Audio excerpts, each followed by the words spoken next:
4 साल पहले supreme court के 4 जजों ने एक प्रेस कॉन्फ्रेंस करके और देश को ये बताया था इस देश में संवैधानिक व्यवस्थाएं भंग हो गई हैं। हम देश को अवगत कराना चाहते हैं और देश खंडहर में जा रहा है।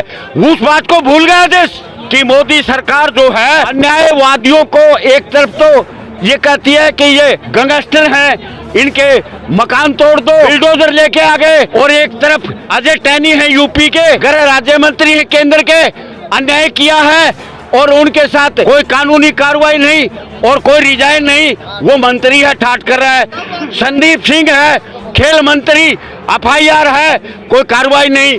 ये यौन पीड़ित बच्चियां बैठी हैं, अंतर्राष्ट्रीय खिलाड़ी हैं, कोई कार्रवाई नहीं। ये देश देख रहा है कि ये मोदी सरकार का घाड़ हो रहा है पॉलिसियों का, उसको देख रहे हैं।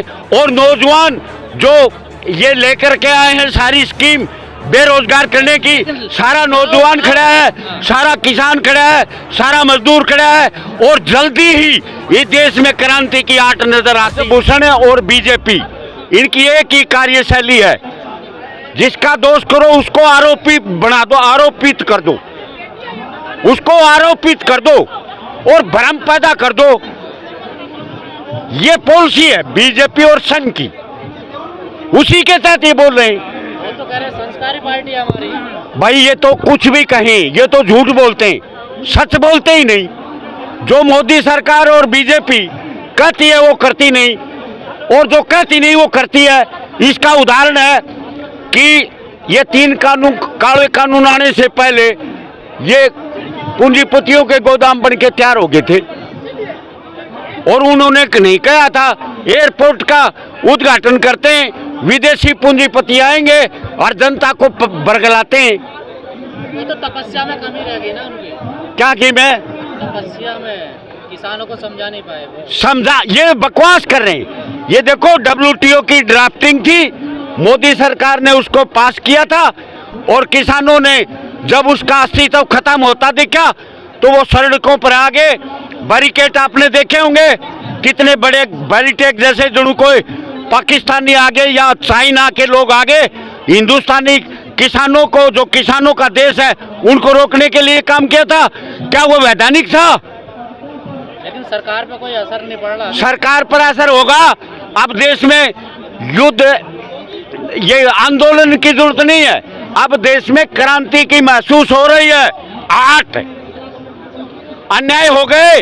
आप एक बात बताओ, अजय टोनी गृह राज्य मंत्री और अपने गृह क्षेत्र में जब वो प्रोग्राम कर रहा था, 3 दिन पहले कहा कि मैं मंत्री नहीं कुछ और भी हूं, तुम जानते हो। और उसके 3 दिन के बाद उसके लड़के ने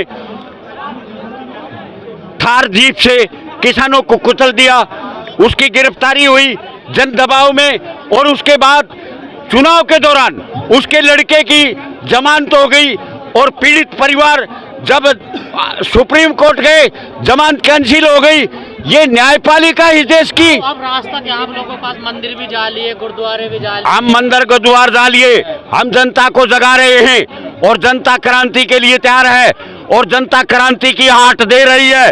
और ये सबूत है कि मोदी सरकार जो है वो अन्यायवादियों को एक तरफ तो ये कहती है कि ये वो हैं गैंगस्टर हैं, इनके मकान तोड़ दो, बुलडोजर लेके आ गए, और एक तरफ अजय टैनी है यूपी के, गृह राज्य मंत्री है केंद्र के, अन्याय किया है और उनके साथ कोई कानूनी कार्रवाई नहीं और कोई रिजाइन नहीं। वो मंत्री है, ठाट कर रहा है। संदीप सिंह है, खेल मंत्री, FIR है, कोई कार्रवाई नहीं। ये यौन पीड़ित बच्चियां बैठी हैं, अंतर्राष्ट्रीय खिलाड़ी हैं, कोई कार्रवाई नहीं। ये देश देख रहा है कि ये मोदी सरकार का जो उघाड़ हो रहा है पॉलिसियों का, उसको देख रहे हैं। और नौजवान जो ये लेकर के आए हैं सारी स्कीम बेरोजगार करने की, सारा नौजवान खड़ा है, सारा किसान खड़ा है, सारा मजदूर खड़ा है। और जल्दी ही इस देश में क्रांति की आट नजर आती है। लेकिन ताऊ कहा जा रहा है एक ही परिवार के पहलवान है ये अखाड़े में। देखो पहलवान एक ही परिवार के, ये कहो कुछ भी, जब सुनो नजर में क्यों आता है? नजर में जब ये अंतर्राष्ट्रीय और राष्ट्रीय स्तर पर लड़ती हैं तो वहां वो किसी में दम है तो वहाँ नहीं कहते ये एक परिवार के हैं, और जब मेडल जीत के ले आते हैं उनके साथ अन्याय हुआ है तो एक परिवार के हो गए ये। मेडल ले आए उतने एक परिवार के नहीं थे। बाकी राज्य के खिलाड़ी क्यों नहीं आ रहे समर्थन करने के लिए? है उनको दबा दिया गया है, उनको डरा दिया गया है, उनको धमका दिया गया है, लेकिन आएंगे और क्रांति आएगी।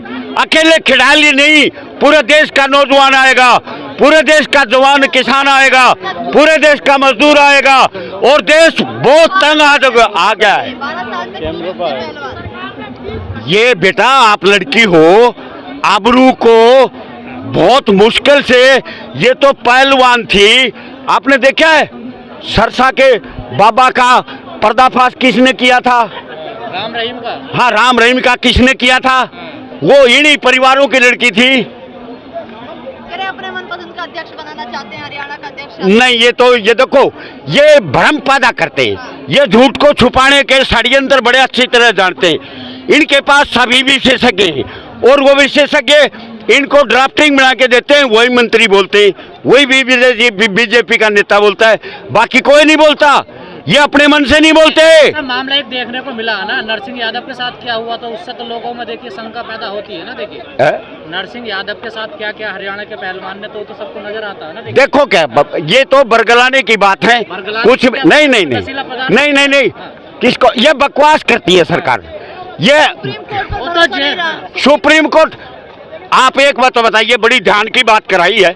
4 साल पहले सुप्रीम कोर्ट के 4 जजों ने एक प्रेस कॉन्फ्रेंस करके और देश को ये बताया था, इस देश में संवैधानिक व्यवस्थाएं भंग हो गई हैं, हम देश को अवगत कराना चाहते हैं, और देश खंडहर में जा रहा है।